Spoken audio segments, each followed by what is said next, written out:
শুভেচ্ছা। একটি টয়লেট বানাতে খরচ 2 কোটি টাকা। শুনতে অবিশ্বাস্য মনে হচ্ছে, তাই না? পটুয়াখালীর বাউফলে ঠিক এমন একটি নাম ফলক ঘিরেই এখন তোলপাড় সারা দেশে। সরকারি টাকা কি এভাবেই লুটপাট হচ্ছে, নাকি এর পেছনে লুকিয়ে আছে অন্য কোনো রহস্য? কিভাবে একটি নাম ফলক রাতারাতি টক অব দ্য কান্ট্রিতে পরিণত হলো, সেটা জানাবো এখন।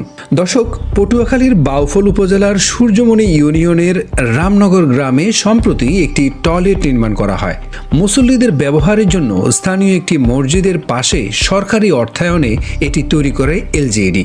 কিন্তু বিপত্তিটা বাঁধল তখন, যখন টয়লেটের দেয়ালে লাগানো নাম ফলকে চোখ পড়ল সবার।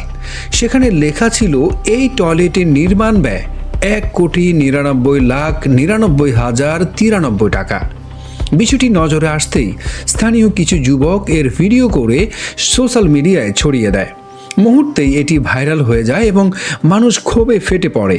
কেউ বলছেন সরকারি টাকা লুটপাট হচ্ছে, আবার কেউ বলছেন এত দামি টয়লেট আমরা ব্যবহার করতে চাই না।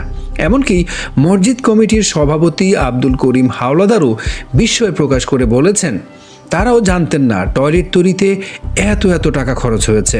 তবে আসল ঘটনাটা কি জানেন? বাউফল উপজেলার প্রকৌশলী আরজুরুল হক জানিয়েছেন এই প্রকল্পের প্রকৃত ব্যয় 1,99,99,093 টাকা নয়।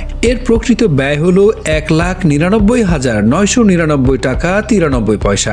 নাম ফলক প্রিন্টিংয়ের সময় ভুলবশত অতিরিক্ত শূন্য যুক্ত হয়ে যাওয়ায় এই কোটি টাকার বিভ্রান্তি তৈরি হয়েছে। বিষয়টি জানার পরপরই প্রকৌশলী বিভাগ থেকে নাম ফলকটি সংশোধনও করা হয়েছে। অনেকে মনে করছেন বিষয়টি অতিরঞ্জিতভাবে ছড়ানো হয়েছে, আবার অনেকে বলছেন সরকারি কাজে আরও সতর্ক হওয়া উচিত ছিল। একটি সামান্য প্রিন্টিং ভুল কিভাবে পুরো দেশে চাঞ্চল্য তৈরি করতে পারে, তার একটি বড় উদাহরণ এই ঘটনা। অনিচ্ছাকৃত নাকি এর পেছনে সংশ্লিষ্টদের গাফিলতি ছিল, তা এখনও জানা যায়নি। আপনার কি মনে হয় জানাতে পারেন কমেন্টে। ধন্যবাদ।